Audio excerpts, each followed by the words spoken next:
اعوذ باللہ من الشیطان الرجیم، بسم اللہ الرحمن الرحیم۔ لاکھوں کروڑوں درود حضور پاک صلی اللہ تعالیٰ علیہ وآلہ وسلم اور ان کی آل پر۔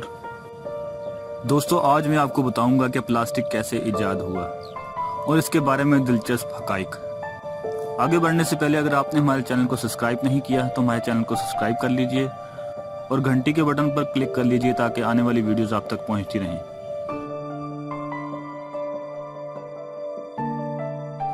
یہ ایک اتفاقی ایجاد تھی۔ بیلجین کیمیاء دان لیوبک لینڈ 1907 میں لاکھ یا سوریج کا متبادل بنانے کے لیے تجربات کر رہا تھا، جس کو وہ مختلف پارسل کو بند کرنے کے لیے تیار کرنا چاہ رہا تھا۔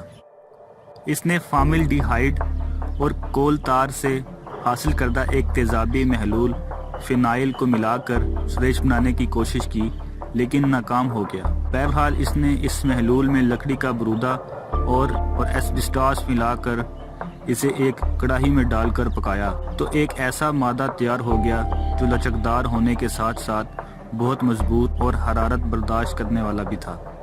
اس نے اپنی اس اتفاقی ایجاد کو بیک لائٹ کا نام دیا۔ وہ اسے ہزاروں استعمالات والا مادہ کہا کرتا تھا۔ جلد ہی اس مادے کا استعمال عام ہو گیا اور اس میں بہتری سے بہتری کے لیے تجربات ہونا شروع ہو گئے۔ جو چیزیں پہلے لکڑی، ہاتھی دانت، سنگ مرمر سے بنائی جاتی تھیں اور عام لوگ انہیں خرید نہیں سکتے تھے، اب اس مادے سے تیار کی جانے لگیں، اور اس حیرت انگیز ایجاد نے ہماری زندگیوں کا رخ ہی بدل دیا۔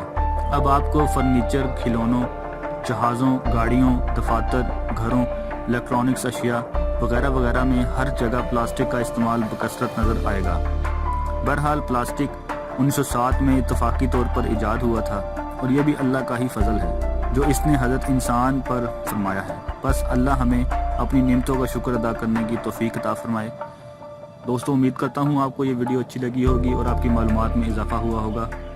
اپنا بہت سارا خیال رکھیے گا۔ اللہ حافظ۔